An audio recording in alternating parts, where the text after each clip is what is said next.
Assalomu alaykum. Siz bilan nerv tizimi nima vazifani bajarishligi haqida gaplashamiz. Hammaga tushunarli bo'lishligi uchun oson hamda ilmiy, kreativ uslubda. Tasavvur qiling, siz harakatlandingiz, yuragingiz urdi, kimdir chaqirganda qaradingiz. Bularning boshida nerv tizimi turadi. Nerv tizimi bu organizmning oliy boshqaruv tizimidir. Demak, u nima qiladi?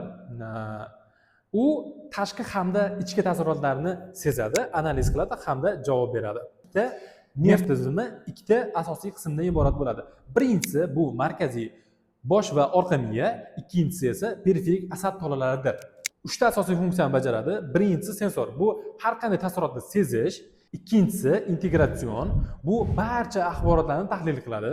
Uchinchisi esa motor, bu harakatlaringizda hamda javob reaksiyalaringizni boshqaradi.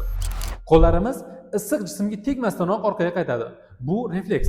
Har bitta refleks esa soniyaning mingdan birida hosil bo'ladi. Shunday ekan, xavotir olmang. Nerv tizimi bizni harakatlantiradi, fikrlashga undaydi hamda himoya qiladi. Profilni kuzatib boring, qiziqlari hali oldinda.